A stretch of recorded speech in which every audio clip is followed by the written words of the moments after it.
Good morning, good afternoon, good evening, everybody. Thanks a lot for joining us. We're here and we're live and we're ready for some midweek madness, guys. We have got the first midweek where we've got all the Champions League, all the Europa League and all the Conference League to get stuck into. And we thought Monday morning would be the best place to do it because tomorrow is Tuesday morning and then it's Tuesday night and then that's when all the action starts. We've also got a bit of a deadline for Sorare on Tuesday as well at this time, basically 24 hours from now. So yeah, this just felt like the right time to go and get stuck into it. There's a bunch of yous here live and loud with us, by the way. Fist bumps to everyone on arrival. I see Flindo, I see Johnny. I'm actually on this system so I can put your chats on screen. But yeah, good to see you all. Fist bumps on arrival to everyone. And yeah, love to see it, guys. Thanks for all you that are joining us. Let me know how your weekend done. Let me know what you're thinking ahead of the midweek. Midweek disaster, Rico Man thinks. I hope not. Fist bump. And if you're searching for FC Barcelona on Sorare and it's not giving you any results, just search Quinny. Sometimes I notice that when they give away stuff, people tell me their club name or one of the names must be the club name. And then I search it, nothing comes up. So sometimes it's, yeah, one of them works and one of them doesn't. So just search Quinny. It's probably the easiest thing to do. And while you're doing that, drop us a follow on Sorare as well. Parrot Press, my man, good to see you. Wee wavy, fist bump, good to see you. Charlie, my man. Footy Wait, he's loving Parrot in the house as well. Love that. Ian McMillan, Keith Lynch. Deadline stream tomorrow? Nah, probably not. We'll probably just do this instead.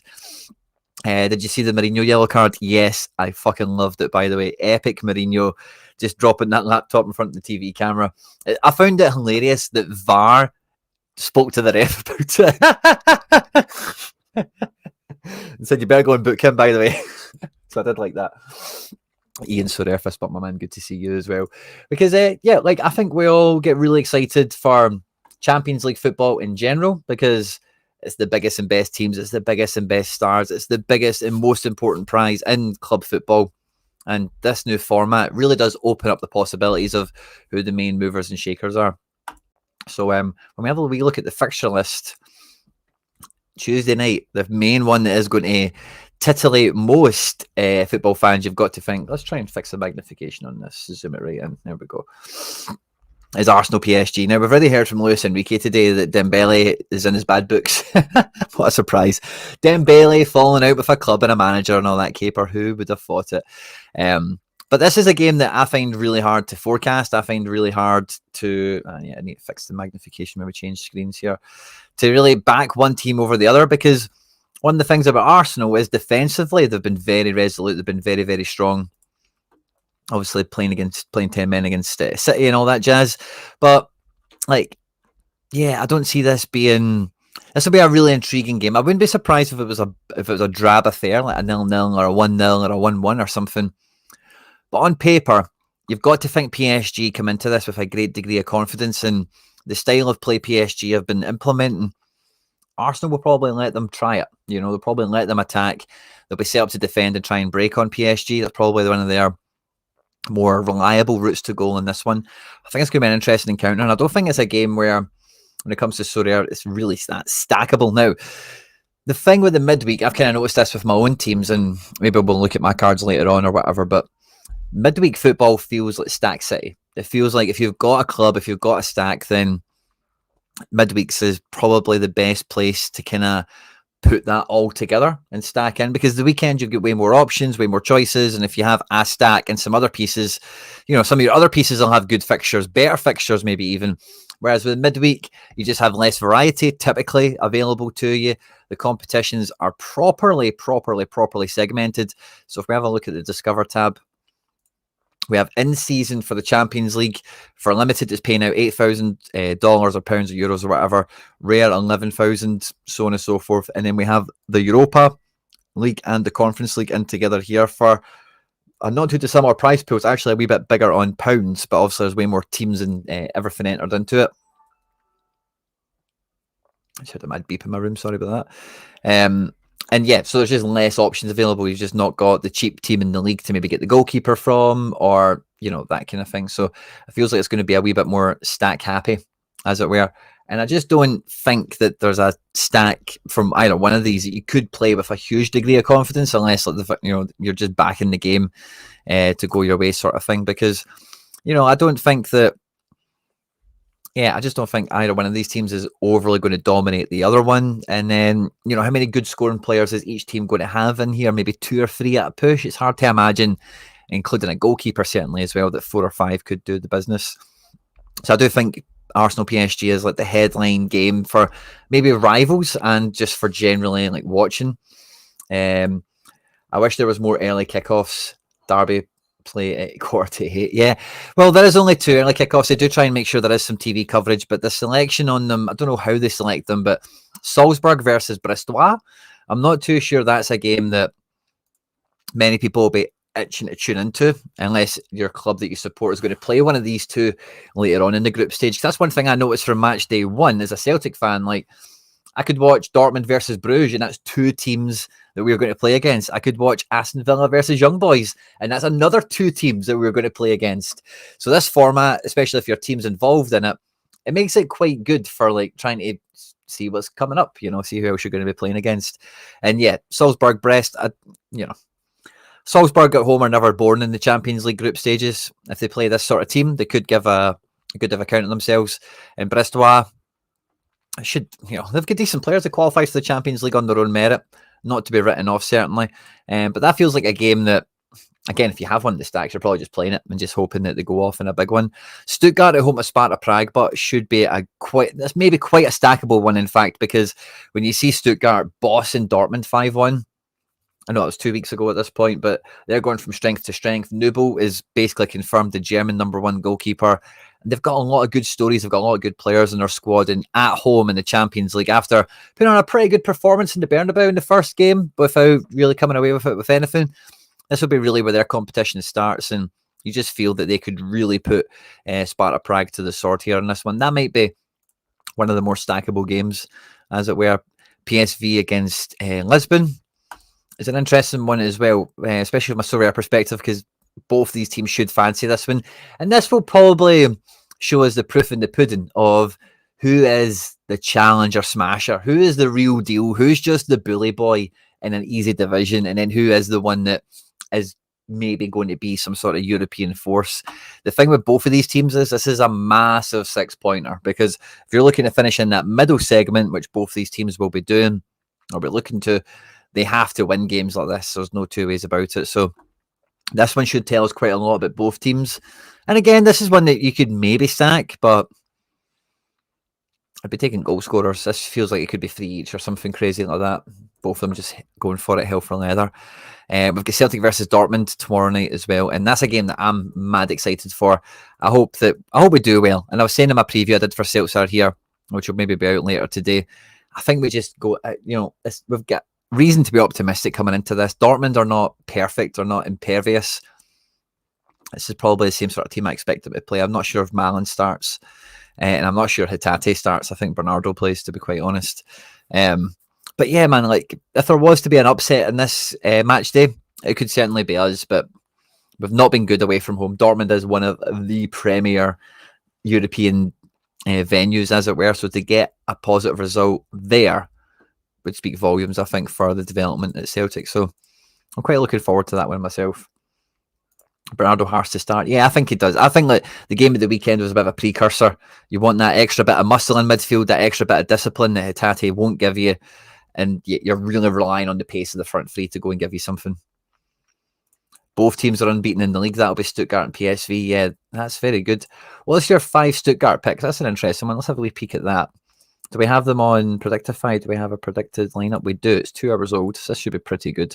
So if I was to pick 5 out of this, you've got to go Nubel Mittelstadt. I think it kind of goes without saying.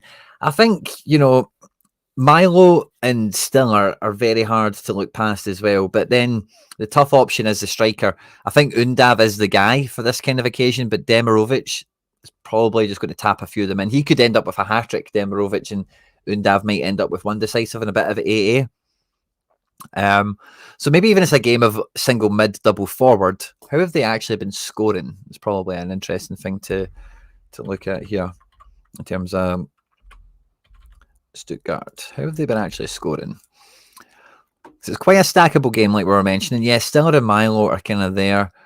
We didn't have Undav start this one, but come off the bench for Demirovic. But if they're starting together like this, see, like Undav needs 2 decisives to get to the 70, whereas Demirovic only needed the 1.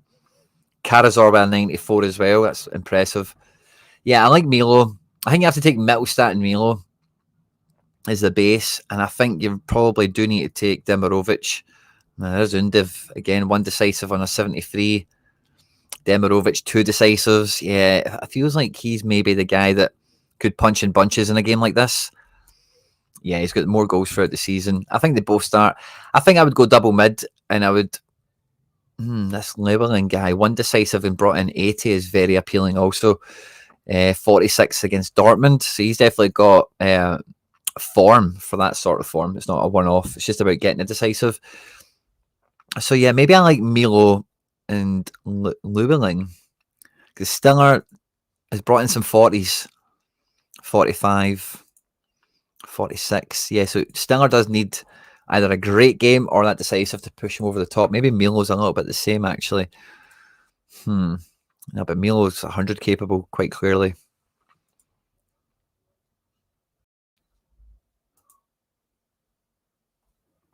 Double decisive here, negative and positive.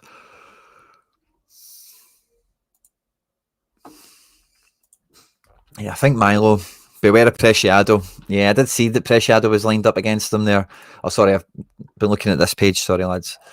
So yeah, like Fabian Rieder as well, double decisive there. I think Demirovic. So I think you need to go Nubel, Mittelstadt, Milo, Demirovic, and then the extra man. Like if it was last season, you're taking Furyk, but this season it's Undav or Stiller, maybe Llewellyn, this guy here, because he's bringing a lot of AA, and against a team like this, he might be the other 100 capable guy. Like his AA is solid. He just needs that decisive. Yeah, I would probably go Llewellyn. Nubel, Mittelstadt, Milo, Llewellyn, Demirovic is what I would go. Need the physicality in midfield. Yeah, I'm with you all the way on that. Flindle with a fist bump. Thanks very much, mate. Thinking of rare Fiorentina defenders, Gossens, Baraghi, Dodo all look good for the next 3 game weeks. The thing about Fiorentina, right, is I know this, I live this life. Having their defence is a fucking headache, because it doesn't matter who the manager is. Like, Ranieri wasn't forecasted to start and did. Baraghi is like the captain, didn't play this game. So Gossens and Dodo are probably the safest. But see the rest of them, honestly, I wouldn't. I love Quattro. I think he's a boss, but honestly, you just cannot legislate for any of them starting. Pongracic as well is out. He got a red card against Puskas. Is that maybe? So Quattro's not going to play, I don't think. Neither is Kamozu. They look to be suspended from playing Puskas, and then it's been Monza. Yeah, and they're playing TNS. Their fixture this week is really good. I would really, I think you do need to, if you are going to take a Fiorentina defender, it has to be Gossens or Dodo. I think the centre backs are too much of a headache. Even Bove, by the way, who Jose Mourinho spoke so highly of, he's a decent wee shout as well. I thought he was more of a defensive midfielder kind of guy, same as Cataldi. So I don't know if you ever see a sort of evolution of that happening at some point. But yeah, I don't mind them, but stay away from the centre backs. Chabot is Mr. 50 to 60. Yeah, I'm thinking Nubo, Mittelstadt, Milo, double striker works for me. Honestly, it really does. I just think between Udav and Llewellyn, it's a coin toss. Who's going to hit 80 out of those two? Llewellyn only needs one decisive, I think. Undav undetermined, but they should dominate that game, so maybe it's quite safe.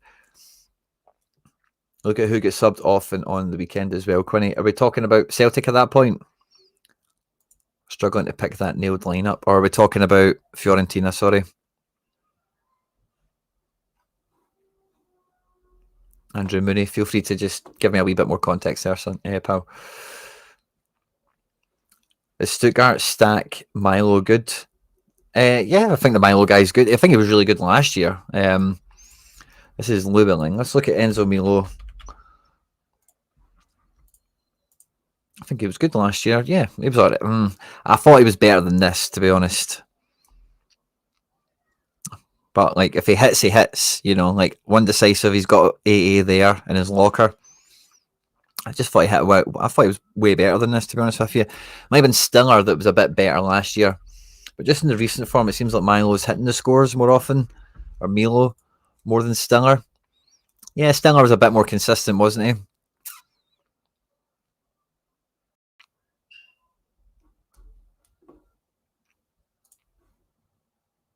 Stuttgart, sorry, I'll try to nail their bet. I think they're juggling players. I don't think everyone's been totally fit and available. Andrew Mooney, I might be wrong on that one, but that's kind of the way I read through the changes and everything that they had. They subbed off on the weekend. Milo Demirovic came off and Dav. Yeah, I think they're quite tactical, Stuttgart. I think they try and play different shapes against different opponents because when we looked at them, this page here, like let's go back to the beginning of the season against Freiburg. So in this game here, it looks like 4-2-3-1, but you know Undav is a striker, so this is kind of like more 4-4-2 or 4-2-2, however you want to think of it as. That's away to Freiburg. At home to Mainz, it's different. You know, this is a 4-2-3-1. Furyk is more of a winger, Milo in the number 10, Undav in attack. Away from home, it's that 4-2-2 shape that we just spoke about. Against Real Madrid, more of the 4-2-3-1. I think they're trying to play different tactics against different opponents here. Against Borussia Dortmund, 4-4-2. And then against Stuttgart, 4-2-3-1. So I think they're just playing different styles against different opponents, really, more than trying to figure. Maybe it is a bit of figuring out the optimal, what is the best, but I don't think that's the sole thing that's going on there. I think Leverkusen, AC Milan will be a good one for the neutral to watch as well, because Bundesliga champions and AC Milan have definitely had a wee bit of a resurgence in this transfer window, bringing in the likes of Morata, Tammy Abraham, Yusuf Fofana, Pavlovic. Some of these guys have really actually helped AC Milan finally kick on. Like, it felt like after they won the Scudetto, they just went nowhere. And it feels like some of these transfers may actually move them on a little bit. Bayern Leverkusen have made lots of transfers, but it just seems like it's made their squad even busier, which is probably going to help them out later in the season. But then now it's been about playing the best team every week for Xabi Alonso. And I think we're going to get that again. A huge 6-pointer, both of the red and black teams against each other. And this will be a good one, to be honest with you. I think both of these teams really suit each other. Like the way that Leverkusen are going to try and attack, send forward Grimaldo and Frimpong, and then the way their midfield is built, it suits the likes of Leao and Pulisic to try and find some pockets of space. And honestly, I'm really looking forward to watching Theo Hernandez versus Frimpong. Forget about what side of the pitch Frimpong's on here, because that is a real, like, Frimpong's on the right and he's a wee bit of a wee guy who's fast and does all this stuff, and Theo is a left-footed guy and he's way bigger and a bit more direct. So it's going to be fun to see. I think Frimpong's been a wee bit more right-backy than he has been like that sneaky cheat code back post right forward that we've seen in large spells last year. So maybe he stays a wee bit more right backy and he waits for Theo to bomb on and then maybe tries to jump into his shadow. Maybe that kind of thing happens. But I'm looking forward to seeing that matchup. I think it'll be a really interesting one. And this is a game where, again, it's really hard to back one team over the other, because Mignan is Magic Mike is a goalkeeper that does make a difference. He has a match-winning potential goalkeeper, and I speak so highly of him every time we're doing any sort of content, because I am a big fan, and I think he proves it time and time again that he is absolute top caliber.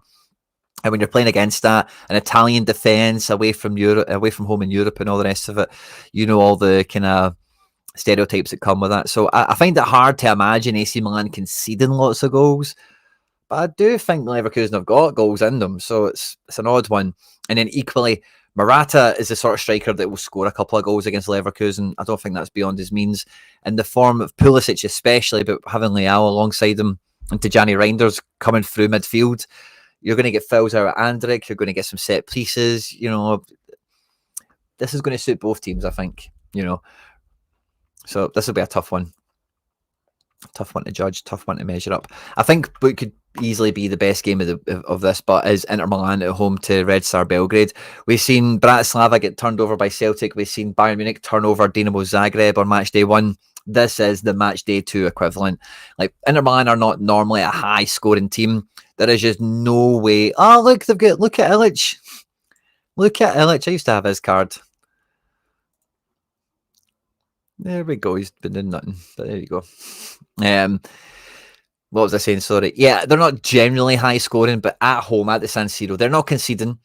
And then after their first game against Man City, this is again similar to Stuttgart in a way where this is their first game where they're going to put on a show. They're going to show their fans we mean business this season in the Champions League.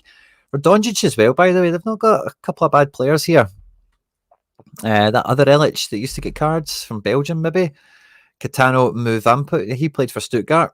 They've got some players. I wouldn't totally write them off, but they're not scoring in the San Siro. And this midfield, Kalinoglu, Mkhitaryan and Zielinski, is just going to steamroller them. Like, this is going to be 3-0 with some great AA scores. Like, I don't think you need lots of decisiveness in our team. You need enough to go around, obviously, but I don't think you need that many.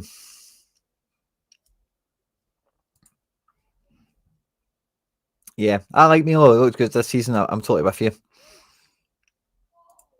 No problem, my man. My pleasure. But yeah, I think like if you've got the pick of all these teams, like Inter Milan defense is going to get so many passes. They're going to get the clean sheet, which is going to be so vital in this game week. And then do you have something like DeMarco that could get a decisive? Could Pavard get an assist or something like that? Is there a last man tackle to be had? Maybe, maybe not. The midfield but are all bosses, and then it's just about who actually scores the goals. So yeah, I think Inter Milan is definitely one of the plum fixtures. Barca at home at Young Boys should be somewhat similar. Aston Villa made Young Boys had a bit of a game against Villa, don't get me wrong, but ultimately Villa were just levels above. And I do think at the Nou Camp it's going to be one-way traffic for Barca. This is a game Lewandowski can get a hat-trick in. This is a game where Yamal can add to his highlight package.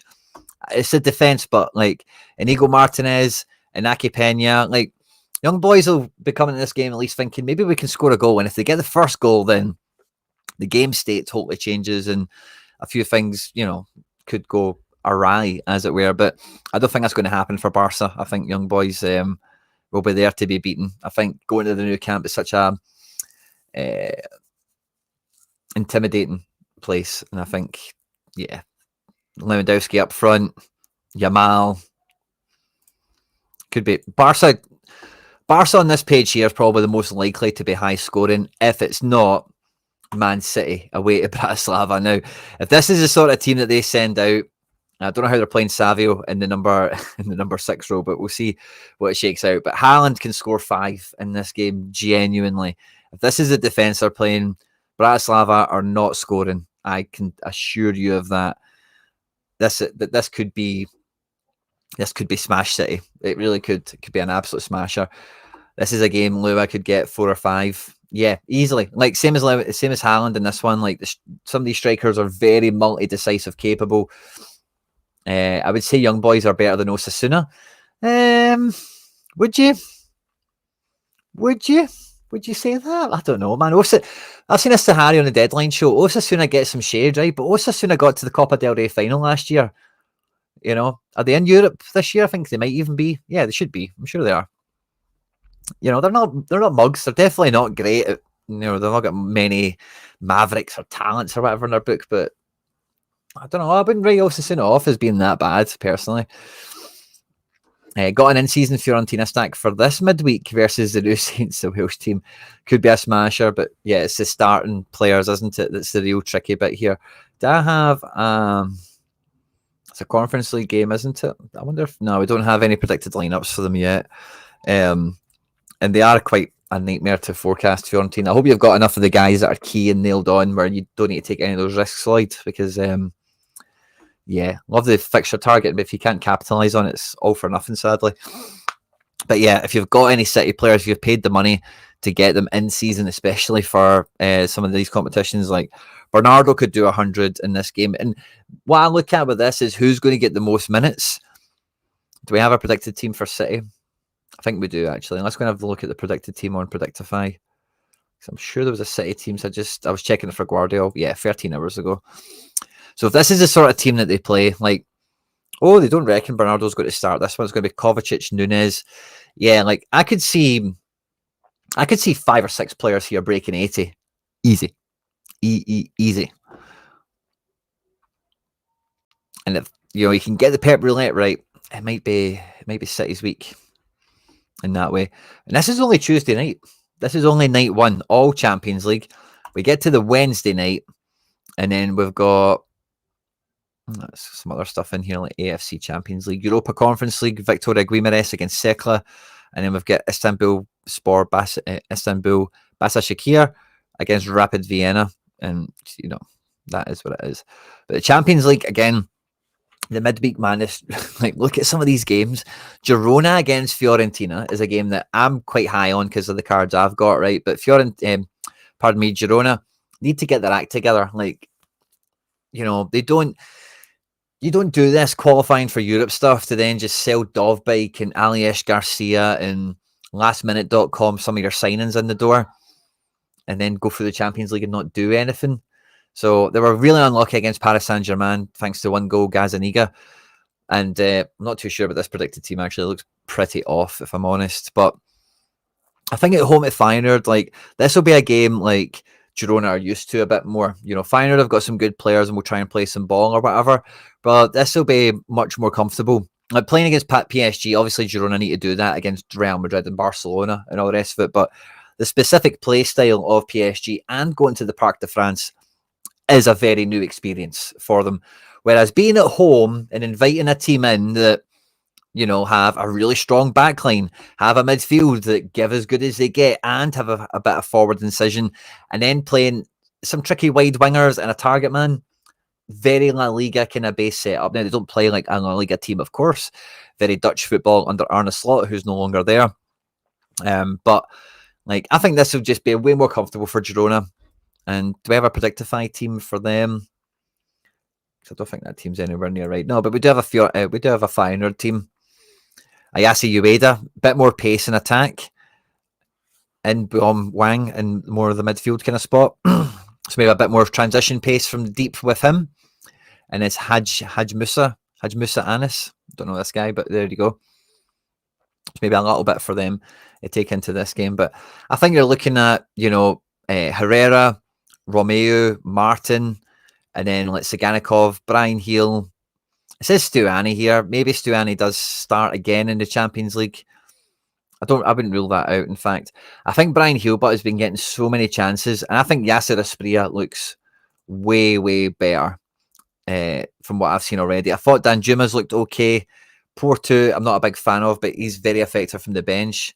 He's proven that time and time again. This Misawi guy, again. So there's a lot of competitors for this left-hand side with Heel, and that's the main question mark I've got. But otherwise, I think the team picks itself. It's going to be probably Francis in a right back. Maybe, no, actually, I think Arnau Martinez will start in at right back. It'll be Blind and David Lopez centre back with Miguel on the left.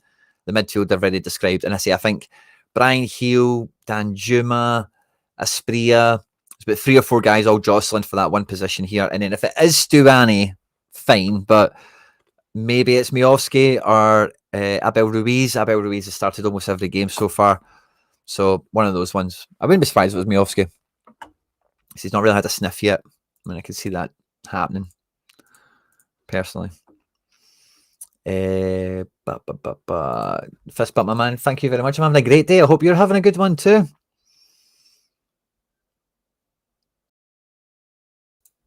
It was Mallorca v Bilbao in the final. Oh, sorry, was it? So Osasuna. Was it the year before then? Oh yeah, Mallorca, of course. And they had the old manager. What's his name? Aguirre or something. But Osasuna have been in amongst it. That's my point. I think it must have been the year before. Or did they get to the semi-final at least then? I'm sure they've been to a Copa del Rey final in the last year or something, which is scrambling my brains. Amazing input. Thanks, Mike. I'm glad you think so. I'm third in collection for Fiorentina, but yeah, the rotations are killing me. Yeah. Well, third's good. So you must have a good amount of this. The choices available then. Excited that MLS has a midweek. Yeah, will we look at that? I'm not too sure. It's good for the MLS cards. There's only 3 games of the regular season left, and yeah, if you can get them in the midweek, they don't need to play against Brazil and Holland and everything. It's not bad.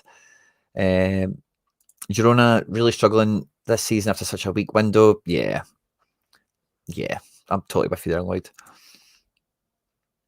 And Victor Terhega is telling us they've not been good whatsoever. And yeah, I've kind of heard those reports, but I haven't not seen them. It's hard to comment. So I'm glad you can kind of justify or validate that. Osasuna are undefeated at home this season in a tough league. Stephen's with me here. Me and Stephen are drinking the same tea. Don't disrespect Osasuna. Risu, good to see you. Blind injured? I don't think so. Don't think so. Oh, did he? I've missed that if he has.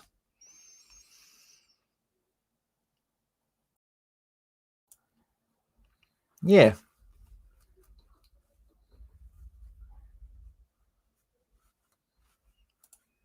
Yeah, young boys have always had that kind of ability to have a wee bit of a punch in Europe. I think they've done good against like Man United and a few other teams in like Europa League group stages gone by. They're definitely not without a puncher's chance, but it was just really the shade against Osasuna.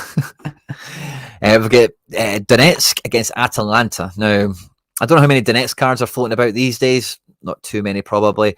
But this should be an Atalanta-esque game, you know, because Shakhtar are going to be deep and try and counter-attack and be like strong on the ball, dual masters and all that kind of stuff. And I think that's really going to suit this Atalanta team. Going away, where are Shakhtar playing this year? Is it? It's probably in Germany somewhere. Maybe it's like Hungary. Maybe I forget. I did see where they're playing, but I think this could suit Atalanta. It'll be a good one. I don't think there's a clean sheet maybe for either team here. I could see Shakhtar giving as good as they get. But again, it's not one you really jump on and think, oh yeah, it's going to be great. Now, this could be a really good one for just watching on the TV. Benfica at home to Atletico Madrid, because Atletico Madrid, if you watched the Madrid derby last night, like it feels like they're approaching their final form, like their best self. They're very, very close to cracking it here. And like away to Benfica in the Champions League, Benfica at home in the Champions League give a bit more than some of the other teams that are out with Europe's top 5 leagues. They've got a really good squad. They've got a really good like club confidence, history, aura, all that good stuff. But this feels like a real European tie. This feels like a real clash of European forces, clubs with their own transfer policy, their own distinct kind of style, club background and history and all the rest of it. And I think this could be a good one to watch. I don't think Benfica are going to be scared of Atletico Madrid. And I think Atletico Madrid are going to come in this game knowing they need to beat Benfica. They're not going to just show up and the game is going to be a foregone conclusion or anything like that because they play in Portugal and not one of the top 5 leagues. So big questions of obviously Angel Di Maria. I think Pavlidis as well, especially as the Turkish lads, Kokcu and Arkatoglu, can they lift the level? But I think Trubin, the defence, even Florentino Luis, and is it probably going to be Arunes next to him with right back? I don't know. They'll probably feel they can give as good as they get here, but Atletico feel like they're going up levels.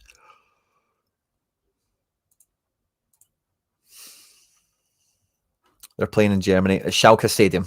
There we go. Thanks very much, Rico, man. And then we get Zagreb at home to Monaco. Now, Zagreb obviously get mugged off big time in the first game against Bayern. I don't think that's going to change. They are at home, so it might be a wee bit tighter and all the rest of it. But this is giving me deja vu to Dortmund away to Brugge, or Club Brugge. In the first match day, they won 3-0 in the end. This looks like that sort of game to me. I've seen it, Harry, and you can look at it for yourself. But the whole Monaco defence is a serious contender every week. You know, the AA potential's through the roof. A lot of them get decisives. And if they're going to get a lot of possession, which I think, you know, for an away team, they should do pretty well, this could be a good one for them. But, you know, Zagreb are at home. They do have some guys in attack that really could be looking to get their name out there on the European stage or whatever. But when I look at their defence and goalkeeper, I just don't see them keeping it clean. I just don't see Monaco not scoring 2 or 3 goals quite comfortably. Cohen can throw one in, but so, I don't know, maybe this is like a 3-1 or something. Ugrinic at Young Boys, always a good left back, but they are not competitive with Spanish teams. Yeah. I'm with you there, bud. I'm with you there. So yeah, maybe Baturina gets a game. Maybe Petkovic really shows why he's a Croatian striker. Maybe Pjaka does a bit of something. But yeah, like Rosovsky, this is going to be a back 5. You know, like that will suit Monaco. Well, this is a game that a lot of people will be tuning into.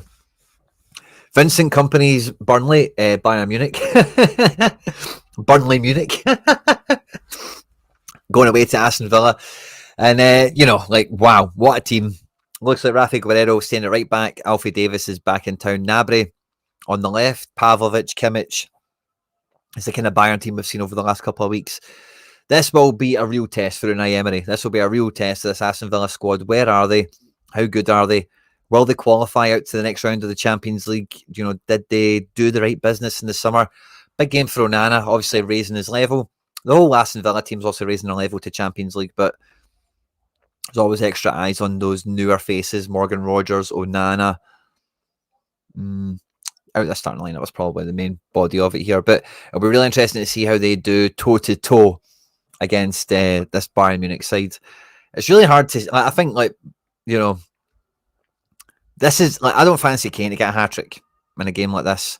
Olise and Kane have that Premier League kind of nous and experience. I suppose Gnabry does to some extent as well. The whole team has got top-end world and European experience, don't get me wrong.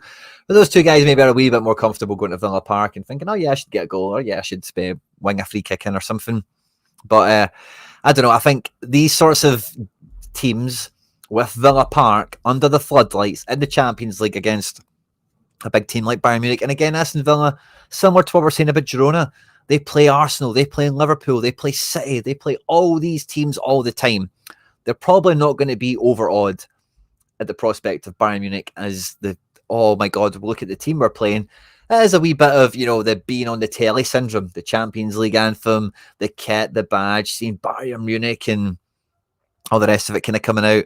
And it's maybe a bit of that brings it. But I don't think this Aston Villa team will go into their shell. I think they'll be right up for putting their name out there and making something happen. You know, Unai Emery's going to have a funky plan of attack as well.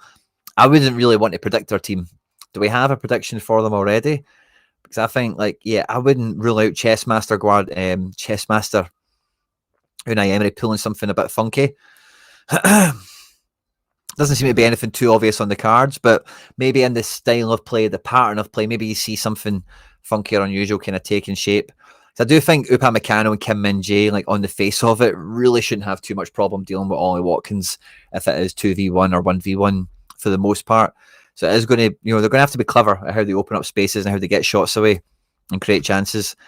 And Bayern don't really need to be clever because they're really that good. You know, it's just about can they just kill them. So delicate game for Villa. But I think being at home under the floodlights is going to be a massive leveler for them. And Bayern Munich, yeah, it's not going to be an easy day for them. Bruges against Sturm Graz. If Sturm Graz are going to get something, it would probably be this game. But Bruges, I feel, will probably be too good. They did get spanked off of Dortmund, obviously 3-0 in the first game, like we've already mentioned. But I don't know, I just think Bruges, they did really well. Was it last season in the Champions League group stages they got through, or was it the year before? But I just think they should probably do away with Graz. But again, Graz are at home in the Champions League against Bruges, a team that they should have a chance against. So the floodlights, the home crowd, can't totally write some of these games off. It is going to be super knife edge. NYC are playing Cincinnati this midweek. And I'm now in D1, thanks to the NYC, so that's good fun. This is normally a game I would have made sure to watch, and it's Leipzig at home to Juve. But I just think there's so many other good games on Wednesday night, it's going to be really hard to squeeze this one in. We need to get all the tellies fired up, probably, at this rate. A few changes. We're seeing Klosterman coming back in here instead of Orban. And we've got Henrik sitting out for Gertruida. According to this, do we have a Predictify one that's maybe a wee bit more accurate? Only some of the lineups are in on Predictify, which is why I'm going between this little matchups tab. Yeah, we do have a Leipzig team. We don't have a Juve team, but so we're expecting it to be a bit more. Would we say this is different? I suppose we would. It's an extra defender in the picture. So Haidara and Seiwald in the engine room. Sesko flanked by Openda and Simons is kind of what we see. Rom and Henrik's out wide, but then bringing in, oh no, they've got Orban here, so no Costello, no Lukeba. Interesting. I wonder why they think this is going to be the shape. Could see it free at the back, and therefore Henrik's been in the starting lineup. It is already a very important game. Yeah. So if there was no Henriks, you're bringing in our midfielder to keep it the traditional Leipzig shape. I don't know where the 3-4-3 comes from. I would love Henriks to play. I'm not getting a chance to use him. Oh yeah, it'd be Nusa. Nusa would miss out. I could kind of see that, yeah. You kind of just play maybe Henriks in that kind of position. Doesn't really need to change the system too much, but Henriks is very versatile that could work. Douglas Luiz is expected to play this game, and like a full strength Juve really should beat a lot of teams in Europe, but German teams at home are definitely not to be messed with, and especially Leipzig, who've got such a clear, unapologetic style of play. Like, this will be a real test for Thiago Motta's Juve, who have not conceded a goal yet. They have not conceded a goal yet all season. So this will be an interesting one. I think Leipzig, I like Leipzig a lot, obviously. I think this could be a good victory for them, potentially, but it's maybe the bench that they've got some pieces. Who would we be calling upon for Leipzig, really? You're looking at Nusa, Baumgartner. Yeah, there's a few guys that could come off the bench and do something, but it feels like a draw, that match. Feels like a hard one to back. I don't think there's great SO5 scores in it. Maybe like Simons, maybe like like one player in each team could really run the show, get the decisive, get the AA, but I think the rest of the teams will be like losing possession, some booking, some fouls. It feels like a low scoring game overall, but I think Leipzig could win it. Liverpool Bologna probably goes up there with some of the better stack potential this game week, because Bologna changed manager. They lost Motta to Juve. They sold Xerxes. They sold somebody else has been sold. I forget. Christensen's now, no, he's a big loss, but he's now at Leicester. And obviously Lewis Ferguson isn't back in the building yet. So this is like not even really the same team that qualified for the Champions League in a couple of different ways. And at Anfield, with this team, with the form that they're all showing, like, this feels like, I don't know, Calafiori. Of course. Yupi fist bump, my man. I salute you. I tip my cap to you. Thanks for the catch. Calafiori, of course. So yeah, this feels like a Europa League team in the Champions League. I'm sorry to say, Bologna fans. Hopefully Skorupski has a great game, but I'm really not holding my breath. Hopefully it doesn't concede 3. But yeah, this is Anfield under the floodlights against a Bologna team that, hey, like, all the Swiss guys in this team, Ndoye, Abasher, Fruller, Posh is Austrian, I beg your pardon, but all their guys that went to the Euros essentially are all like really good footballers. I'm a big fan of Miranda. I think he's a very good left back. Maybe he can get in behind Trent once or twice. Orsolini has a bit of magic, could do something from a set piece, good bang one in from 25 yards. They're not scoring more than one goal in this game. I just don't see it. If they score one, I just don't see it. I think this is comfortable in Liverpool. Hopefully it's 2-0 for my sake. But that's potentially one of the stackable games of the midweek. And then we've got Lille at home to Real Madrid. Do we have some predictive teams quickly? Let's have a quick check. So this is the Barca team. It kind of mirrors what we've seen earlier anyway, doesn't it? Arsenal, PSG. We kind of looked at them already, I think, didn't we? Dembele's out, so I hope it's Kang season. Leverkusen's team, yeah, matches what we've seen already. PSV Sporting, I think we looked at those teams. Karsdorp and Dams in at fullback.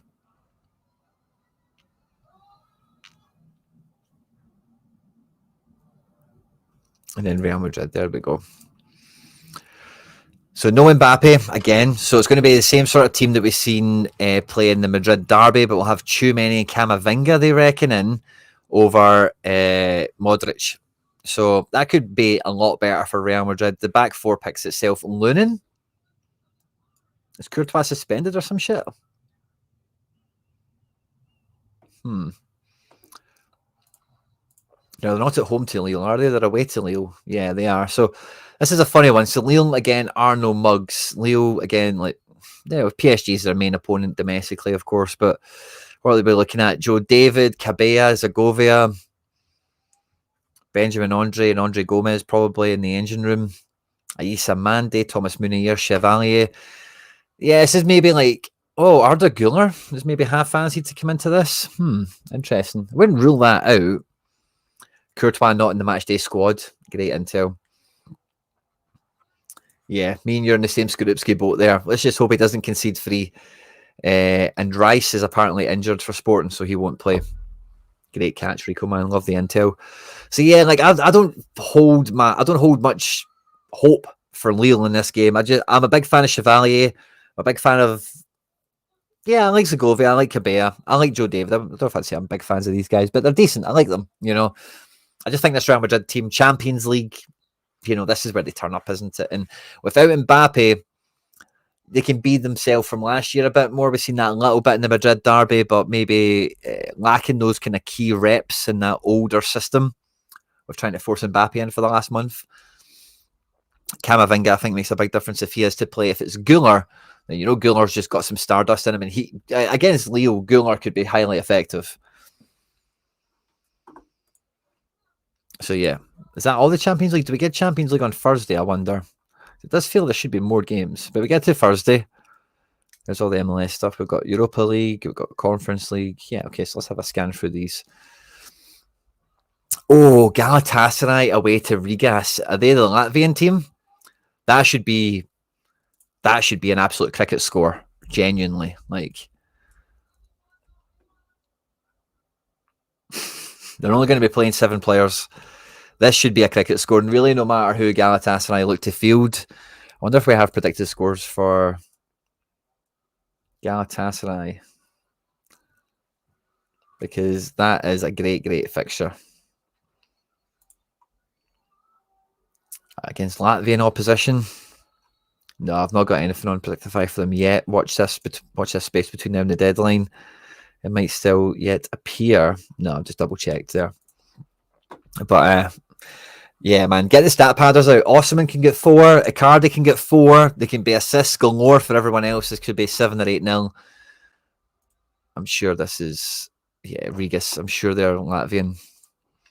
That is a great game. Abductor injury for Courtois. Lunin will play. Nice if you've got Lunin on a cheap. That's good. Sociedad are playing Anderlecht, right? And I've got Sociedad cards, and I got quite excited when I seen this was the fixture coming into the midweek. Now, this Sorare data team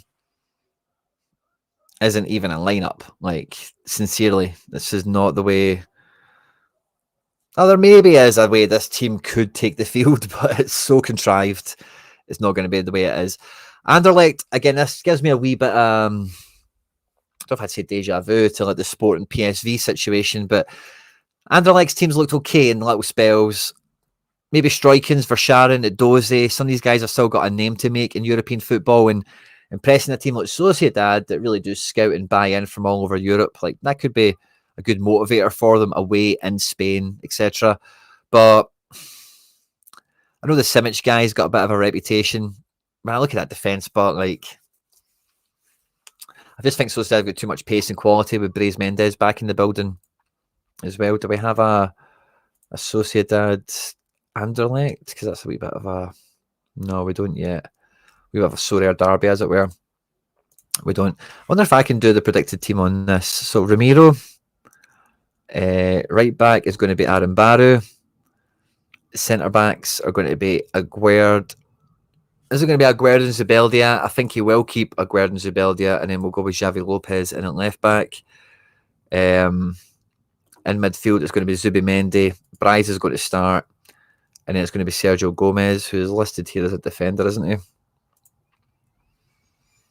And then in attack, I think he goes Kubo, Barenashea, Oscarson.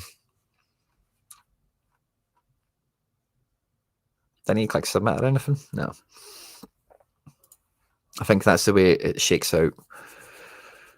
And then, yeah, I think this team could do really well against Anderlecht, but I don't think it's a pushover game. I don't think it's a one-sided game. I'm playing them as a full stack. I kind of mentioned this earlier in the stream, but like if you do have, like I've got some Sociedad cards, I've got some Celtic cards, I've got some Girona cards, like stacking, midweeks are for stacks, I think, you know, in these kind of competitions. Aaron Baru might not play.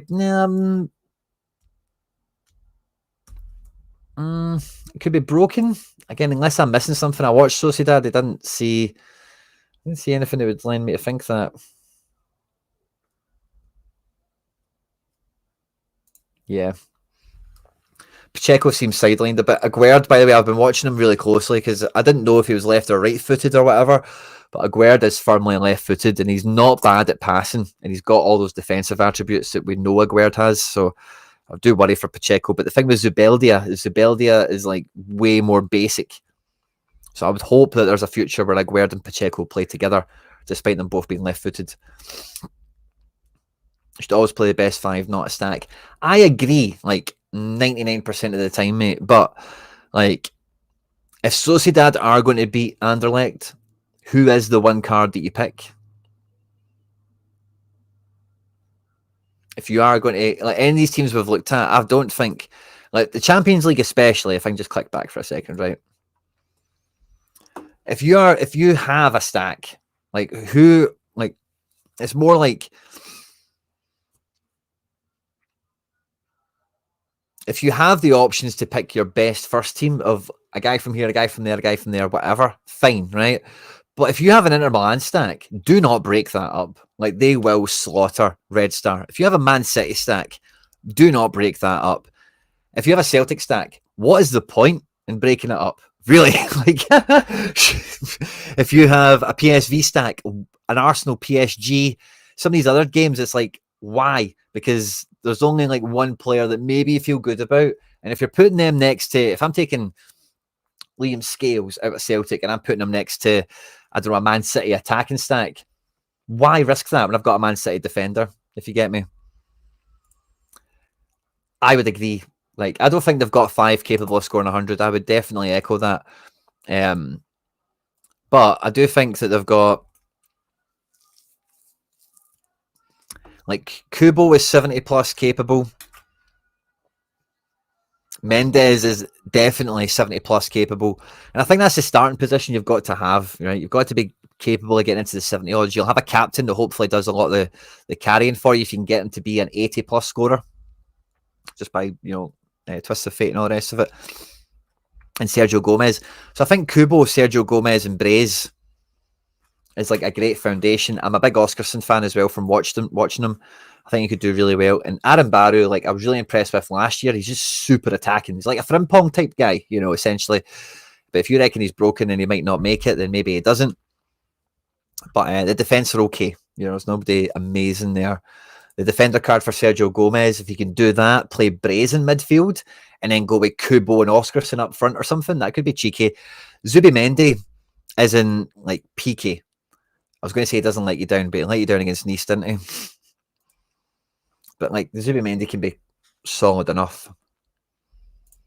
So I would agree with you. Sociedad don't have, like, smashers, and stacking isn't the best way to go. But I think when it comes to, like, the midweek football, like, if you have the great game, like, just stack them. And if your guys have got a tough game, it's like kind of like, why take them away and mix them in with other guys that are decent? If you've got guys that are risky, just play a Liverpool team. Liverpool's probably a great game. Again, why take the Liverpool guys away?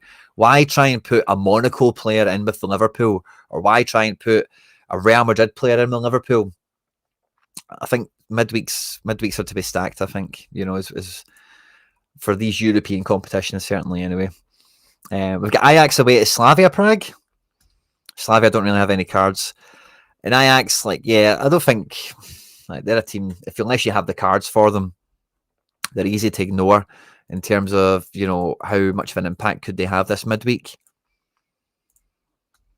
So I think Galatasaray are the team to watch out for so far. Hoffenheim at home at Dynamo Kiev. This could be one of those games. Well, Dynamo Kiev are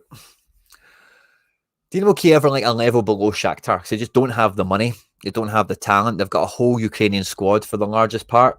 And given the current geo-economic situation and all the rest of it, like, playing against a top-end Bundesliga team, like, it's just going to be too much of a bridge for them, I think. This is going to be a good one for Hoffenheim. It's at home in Europe, they're pretty decent for it. Tottenham away to Ferencváros. This Ange knows, but Ange knows what you need to do in these competitions. Get the easy wins, put a big scoreline on the board, give everyone a bit of confidence, and be unrelenting. And Ferencváros might give a good account of themselves being at home and stuff like that. But again, I just think the Premier League quality, the Premier League standard in this team probably rises to the top. Maybe we see Bergvall come back in, because that happened last time. Archie Gray the same. But I think ultimately, like, yeah, Tottenham could be one of the stacks to have gone in here as well. Somebody did ask me before what I think about Lazio versus Nice. And Lazio have been a wee bit meh.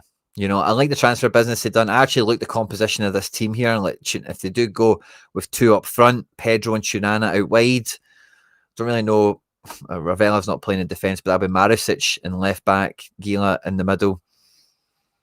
I don't think the Lazio team's that great, to be quite honest with you. I don't think the Nice team is that great either, but Nice have had form. Nice are actually like hitting their straps. Lazio are kind of huffing and puffing, kind of do okay, kind of do a bit crap.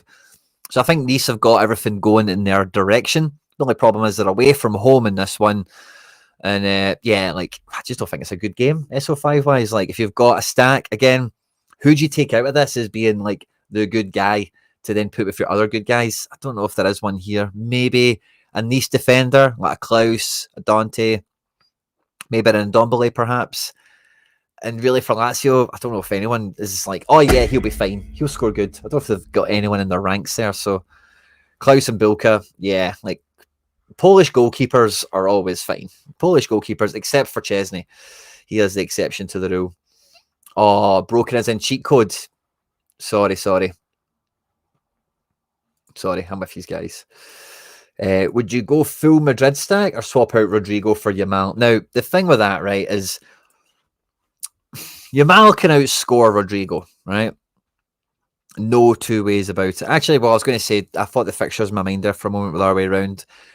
Rodrigo should outscore any other Real Madrid forward at the moment. Is Yamal going to break 100 is the question. You could be triple decisive in this game. I think you would. Do you need to? Is it an either or, Mike? Because if it's a Real Madrid stack, right? What is the Real Madrid stack you would take to play Lille away? You're going to take Lunin.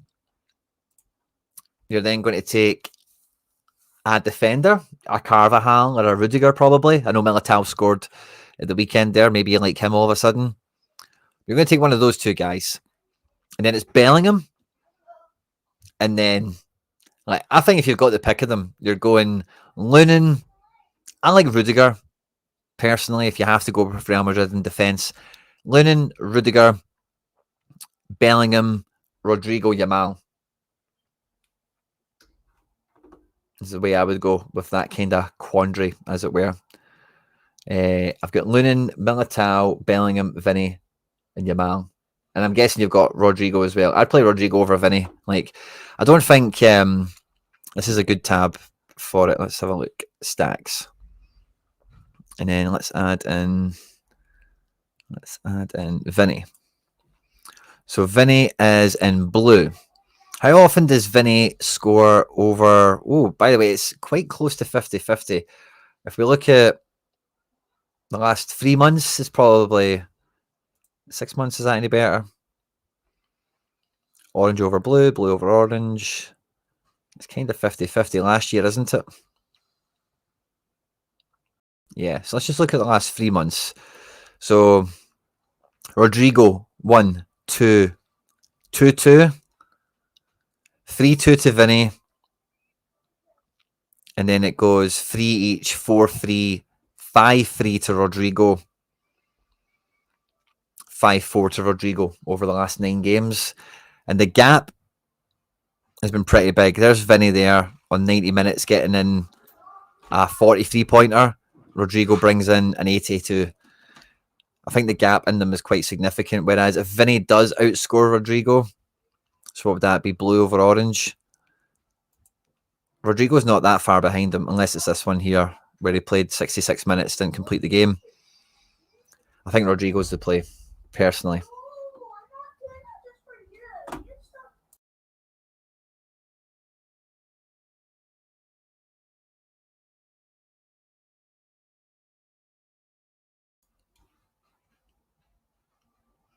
Vinny's a Champions League master. Yeah, I get that. Picked up a David Fofana after his loan to Tepe came off the bench, and not only did he score, but because it's the Chelsea loanies, I love it. Ben Arlington, love the collection of stuff coming in. Love to see that. Agree. Rodri has been amazing. Just amazing. Just aiming for 90 minutes. Yeah, fair enough. Good way to look at it. Yeah, if I'm between guys, this is kind of like they both pop off together. But I think like Rodrigo, like it goes higher than Vinny does, and if Vinny does go, Rodrigo's not as far behind him necessarily. Look at the bottom end of this scale. This is where the 50-point mark is. You know, so how often is Rodrigo below that? Twice, 3 times with a DNP, or well, it's not a DNP there, is it? It did crap in the Madrid derby. I thought it was a DNP. Jesus. So yeah, that's the way I would think of that one. Personally, let's get back to Thursday night. This is really where the madness is. This competition is wide open, depending on who you stack and who you back. Midtjylland away to Tel Aviv is a dodgy one, because you just never know how these teams are going to shape out, and I'm not too sure whether they're actually playing either. There's the team. Yeah, it's hard to really speak on that one too much more. So I don't really. Not up on either team, especially Braga and Olympiacos. We can probably all ignore that one. USG at home at Bodo. Bodo were making some headlines on the first match day. I forget how or why, but they played somebody.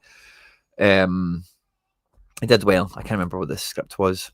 But USG look half decent. Kevin Rodriguez, that is. I don't know why I thought it was going to be Kyrian. Yeah.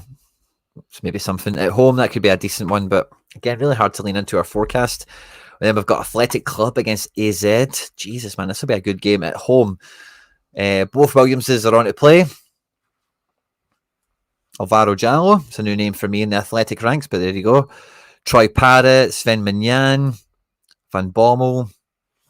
This is a decent AZ team.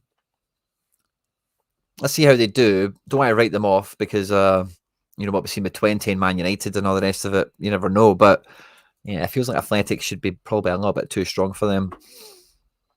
Twente, speaking of them, they're playing Jose Mourinho's Fenerbahce.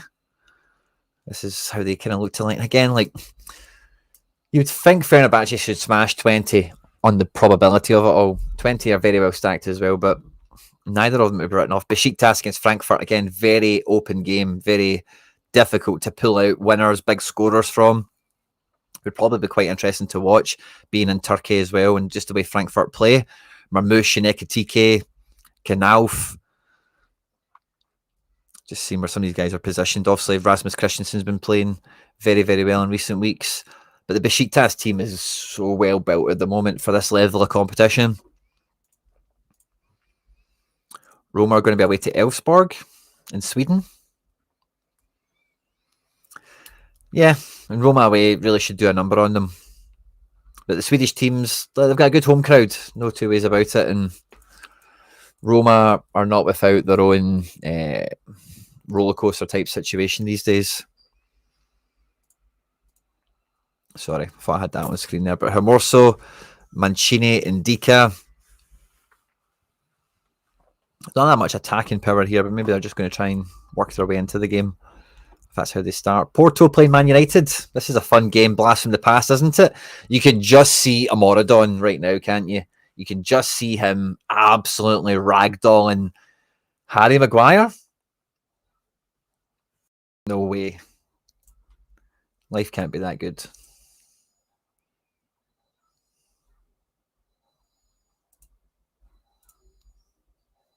Nah, it's not. But yeah, you can just see Amoradon ragdolling this defence and getting by them and causing all sorts of bother. And this will be typical Porto. You know, they might make Man United look good in a spell or two in this game, let them have the ball, be quite tough and tight and all the rest of it. You know, Bruno's going to come into this game with a bit of a swagger. And some of the other boys as well, like Diallo, Garnacho, whoever else is on to play. Garnacho, Diallo, yeah, Bruno. You can tell they'll come into the game with a bit of a swagger. Can Eriksen get on the ball? Ugarte is going to be right up for this. I'll definitely be backing him to get booked. But yeah, this is a one that like Man United could look really good in and come away with egg on their face again. Eustachio and Varela and Nico Gonzalez. That's a hatchet of an engine room in there. If that is how they line up, let's double check the Porto lineup. Vasco Souza, I beg your pardon, in the middle here. Galeno and Pepe out wide.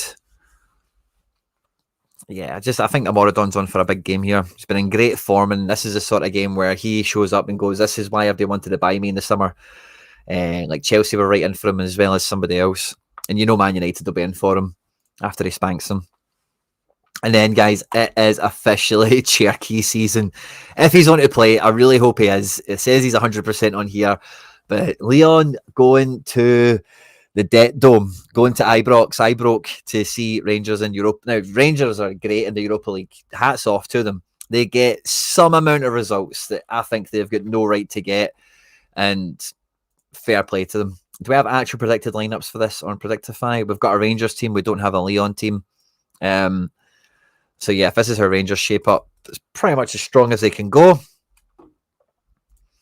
I just want to see Cherky start. I will watch this game if Cherky starts because Cherky should rinse them. Like, Cherky against Tavernier should be amazing. Like, Cherky should be rainbow flicking, should be doing all sorts of stuff. Like, this could be a great one. I'm hoping it is.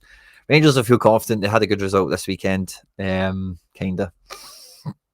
Pau versus Stoya Bucharest, Pilsen versus Ludogorets. I don't think we're going to worry about that. Molda playing Larn, Legia Warsaw at home to Betis. Betis, how do they look to line up? I don't know if this is accurate or not, but yeah, I don't think there's much rotation in their squad. Conference League, Real Betis, we have their team here, yeah. And yeah, like Fornals, Chimi Avila can finally score a goal, probably. It looks like Roca will be rested. Johnny Cardoso will start this one alongside Altamira.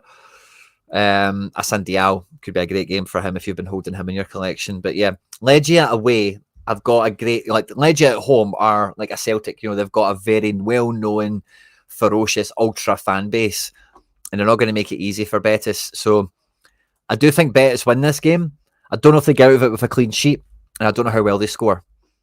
So this is maybe a bit of a one to watch out for. Betis should be way too good for them on levels, but I don't know about under the floodlights for the time of the kickoff, but you never know. I wouldn't rule them out. Hearts are away to Dinamo Minsk. Now, this is the sort of game that really does fuck up Scottish teams, to be honest with you. It's normally these sorts of games that are a banana skin and they drop points in. I hope they don't. I hope they do well. Minsk is in Belarus, so let's just hope that they can go to the former USSR and pull some points out of it and bring them back to the capital of Scotland. This is the team they look to line up in. It should be a game they do well in. I think there's AA to be had here if a positive result comes for Hearts, but again, it's hard to say that with confidence before the game. St. Gallen are going away to Cercle Bruges. Denke, Bruninho, Hans Verbruggen. There's some players here that could do okay. But St. Gallen, again, a Swiss team, they're all of a similar enough level to Cercle Bruges. Again, it's really hard to back that with any degree of confidence.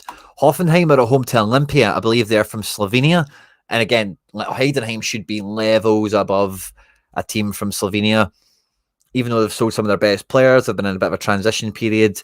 Like, is this our first home European game in their history? I'm pretty sure it will be. They're winning this one. Oh yeah, Ljubljana, I'm sure that's Slovenia, isn't it? Sorry guys, I've missed a wee bit of live chat from you, so let's just see.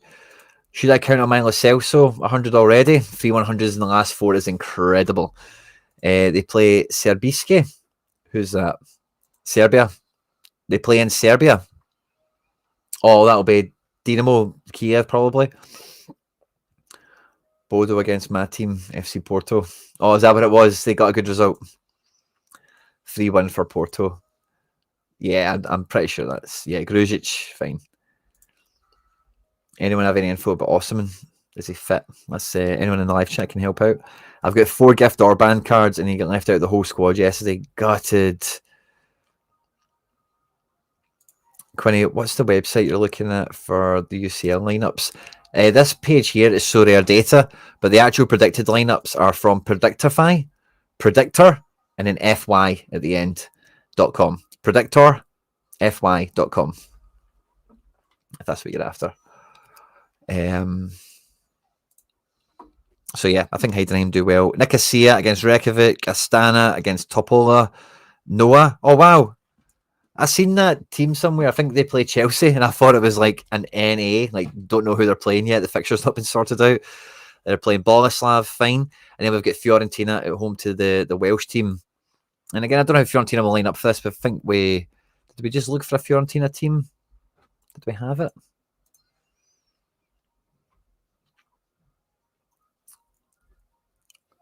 Yeah, I don't think we have a Fiorentina team on Predictify. So yeah, it's kind of anyone's guess how they do line up, to be quite frank. A few guys suspended from match day 1. But this, again, talking about levels ahead, this should be one of the best stacks to play in the midweek, but it is just a case of knowing who is actually going to play or not. It's probably the hardest part. TNS will obviously be coming in this not wanting to be embarrassed and all the rest of it, but it's probably one of the most difficult games I've ever faced. Banja Luka against Panathinaikos, Lask against Djurgården from Sweden. If you have Lask cards, I don't know how optimistic you could be. Swedish teams aren't terrible. They've got Ekdal on their team. He's not bad. And Reina, I think he's a goalkeeper we've seen cards for in the past. But yeah, at home, Lask, you'll definitely be up for it. Just, again, it's hard to see it as a game that you can really get behind. And we've got Chelsea playing Gent. Now, I think we have the predicted teams for this one. And I think this could be, again, Chelsea have really got a great strategy down there now for how they're going to play midweeks and weekends. And they're really using the full size of that squad that they've built. 3 hours ago, the Chelsea lineup was shared or updated. So we've got Nkunku and Felix in attack with Mudryk and Neto flanking them. Renato Vega coming into inverted fullback. Axel Disasi. Whole change to the back four, certainly. Whole change to the whole team, really, except for Enzo and Moises Caicedo. Really strong. At home at Ghent, and this is how they look to play. Delorge Nipar, Archie Brown. A few decent players. I think this is going to be a great one for Chelsea. If this is a team that plays, especially, Chelsea should score 3 or 4. I don't think there's much question about that. Yeah. Copenhagen playing Jagiellonia. They are from Poland. I don't know if there's much to read into the team lineup here. Copenhagen obviously qualified out the group stages of the Champions League last year. Now find themselves in the Europa League, so got to think that they want to do better. Shamrock against Apoel, Lugano are playing against Helsinki, and Petro Cub, no idea where they're from, are playing Paphos. So the actual Thursday football is a wee bit different, isn't it? It's not quite as cut and dry as maybe some of that Champions League stuff is, where it's yeah. 2 seconds, I'll catch up with the chat. Don't think FIFA allow games to be played in Belarus right now, Quinny. Probably a neutral venue. Fair play, my man. Fair play. Have Fiorentina got a lineup on Predictify, Quinny? Nothing on Sorare inside. Nothing at the moment, mate. Osman better play for Gala. Playing better for Gala than he did for Napoli. Well, the Turkish league is not the same as Serie A, is it? I think we know that.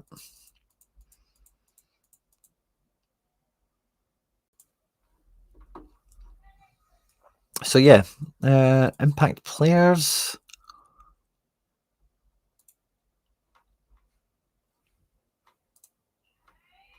Pick scores, is that what I'm maybe trying to see? Who do they actually think is the best keeper? Allison playing Bologna. Sommer, I think it is Sommer. Ramiro isn't bad, but anyone else jump out as being a good keeper?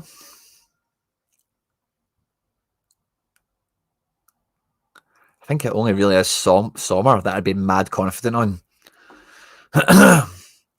Everyone else has a good degree of jeopardy on not only not keeping the clean sheet, but maybe even scoring or conceding over 2.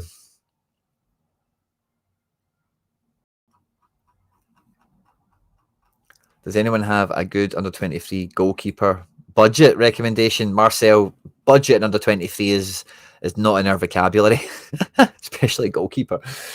There is a few. It depends, especially if it's for the midweek. You're onto midweek. Under-23 goalkeepers will not be cheap, but the weekend, maybe there's something, so let us know what you're after. Making lineups is hard. Yeah, it is. Just make it, especially when it's this kind of setting, as well. I've been really struggling with my lineups, and it's part of the reason I wanted to do this, is just to flesh out what is in front of me. What kind of scores do I need? How good are my players? And, how are we going to build them? We've seen Yippee saying about the stacking stuff. We've already spoke about that a little bit, but I am just stacking teams, and it's just about trying to find them. I do have a team that's non-stack as well. It's anti-stack. Trent up for best defender. I could see that. Buscagli, I don't think you can quite get behind that, to be honest with you. Schlotterbeck, I could see. Van Dijk, I could see. Grimaldo, fine. Kerriher, yeah, I could see any Monaco defender been in the top 5 this weekend or this midweek. Jules Koundé could smash. Mittelstadt could smash. De Kuyper could do great. I think Guardiola could smash as well if he plays. There's Singo. So there's a few more defenders. Even some of these guys that are in tougher matches, I think there's plenty of good defence options out there. We'll check on the 23 goalkeeper thing in a second. In midfield, I wouldn't, or maybe El Yunusi. Chips, cheese, and pussy, El Yunusi. I could get behind him being AAA at home at Jagiellonia. There we go, I said it. Renato Stefan is playing against Helsinki. That could be all right. JPH. I don't mind Bruno for the point that he's playing against Porto. You know, I think he could just do great in that fixture, you know. Lo Celso, 50-50 to start like we've seen. Xavi Simons has potential, but it's not a foregone conclusion here. And yeah, there's a lot of... Yeah, midfield's maybe a bit tougher, by the way. You really need to have your guy come in. There's not any clear and obvious, like, oh yeah, well, if you've got Jude, you're fine. Actually, Inter Milan, Kalinoglu, Mkhitaryan, Zielinski, all 3 of them, I think, are boss picks. Now, let's have a look at forward. Who are the best kind of picks we're looking at? Ekitike and Marmoush, like the form, fine, but away to Turkey is a different proposition. Karamoko Dembele over Lewandowski. You never thought you'd see the day, did you? But it's here. It's arrived. Son, if he's fit. Salah could do great. Yamal we spoke about already. I think Yamal could be best forward along with Lewandowski.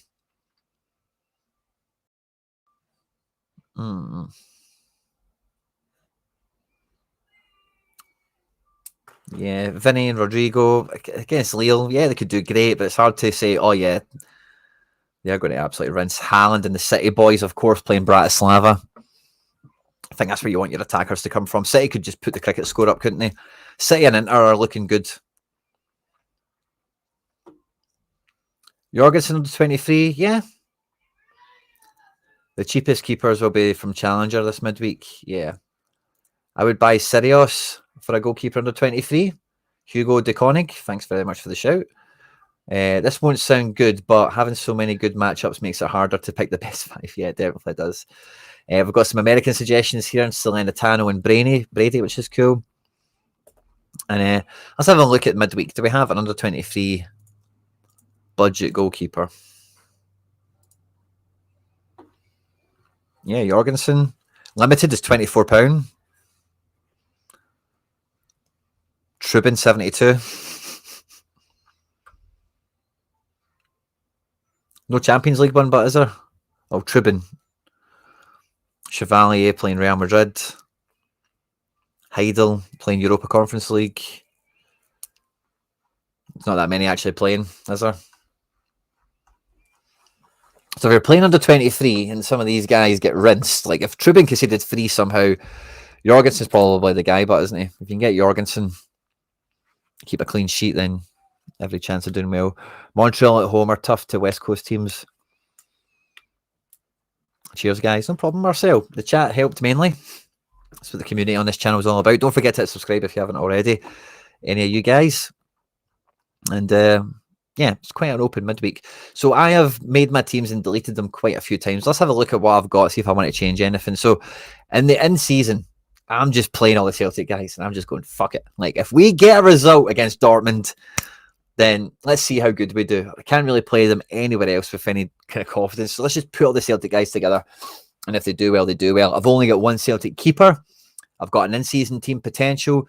This is where all the prize money is. If Celtic were to win, then I hope no one else has the 5 I've got. And can you see who I've captained? Can you see who I captained? Shh, don't tell anyone. Hoping that's my differentiator. And then a classic version of this, again, we're just going full on Girona at home to Feyenoord, but my only goalkeeper is Skorupski. He's away to Anfield, so just really hope he doesn't concede free. And then I did manage to make a team which was like, it's not a stack, so I could play Robbo in this team. It's kind of only Celtic strikers I've got that are playing Champions League. But Guardiola should boss. I think Soboslai bosses. Oblak will have a good game. Let's just hope he keeps a clean sheet. And Wirtz at home at AC Milan. I think he does better than what he done against Bayern. He's Wirtz, isn't he?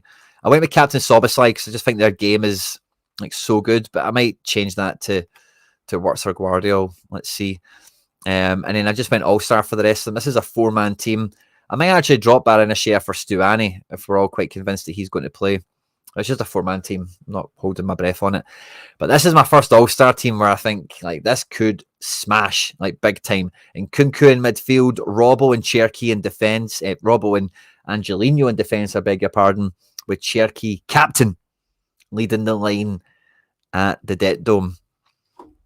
15% Sean Johnson at home to New York Red Bulls, who just had their biggest home loss ever at the hands of NYC. And then I managed to get a full, essentially about the goalkeeper, of course. Sociedad stack out with Aaron Baru, Oscar Sintake, and Braze. I've chose this Braze over my rare one because this one's at max level. It's just get better XP and all that jazz. So I thought, hey, if Sociedad smash, let's just put them together rather than like, oh, let's put Take into this team and then blah, blah, blah, whatever. Just put them together. If they smash, fantastic. These are my odds and ends that I think will all do great and I think make a really good team anyway. And it's kind of the same principle with the Celtic team and then with this odds and ends team also, as well as the super rares. Like, I'm not going to mix them up at this stage. And then I'm getting promoted into Division 1. In the one region I have cared not a jot about. NYC smashed, they've delivered, we're getting promoted. Santi will be back from suspension. And, maybe I can win Div 1 this midweek. And then under 23, DNP goalkeeper. I would be tempted to put Kang in a different team, maybe with Dembele's thing on the go, but who would I put him in over? Not in Kunku, not Braze, not Soboslai, not Wirtz, not Paulo Bernardo, because he's not in season. So, yeah. How many entrants we got? Let's say this gets to about 850, 900. It's going to be a real slog, isn't it? This is going to be all the Champions League in-season stacks. So it's going to be hard to imagine success in that without one of the smasher teams. But as we've seen, there's not actually that many smasher teams or games. The All-Star one will be quite interesting because there's a lot of MLS kind of getting dissected into this as well. And I think it's going to be anyone's game this midweek. It really will be. But yeah, I'm looking forward to it. I've got some stuff to win tomorrow night. So it'll be weird because Celtic are playing at 8. I think I might go on live. Maybe will we do a watch along for Celtic? I don't know. But 8 boxes coming. We've got unlimited out of All-Star. We've got a super rare out of La Liga. As it stands now, there's one more La Liga match to go. It might kick me out the box spots. 2 champion rare boxes. 1 in Challenger because we're getting promoted to Div 1. And in Contender, we've picked up 3 out of 4. So we've got 8 boxes to collect. Do we have any cards guaranteed? I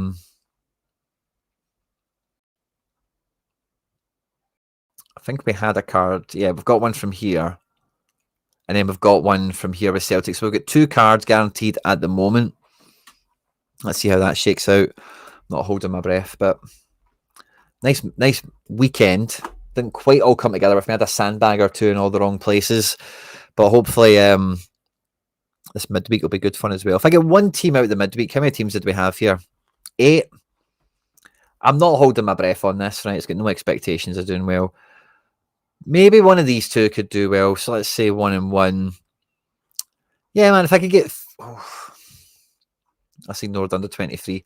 If I could get 3 things in the midweek, 3 things out of 8, I'd be quite chuffed with that. I'm actually going to be live later on tonight, guys, for all the FC Barcelona members. We'll be doing gallery reviews. It's a Monday, and I won't be doing it tomorrow because it's Champions League night. So it's at 5 o'clock UK time now as I speak to you. And I think we'll probably be back about 7 to do member gallery reviews. So if you're not a member, check on the members tab on the channel to get more details about how it works. It's £1 a week, £4 a month, and all that jazz. If you are a member, I'll see you back in a couple of hours. Thanks to everyone that's joined us for a bit of a Champions League work through preview kind of thing, just to see where the teams are at and can we Can we be confident? Can we be optimistic in this midweek with our cards? Where do we think the results are going to come?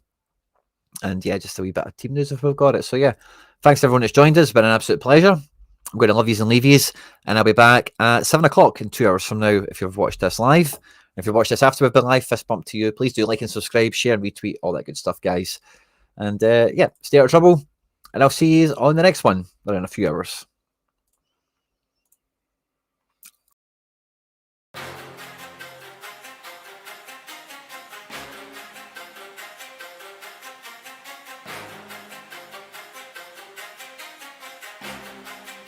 Satara.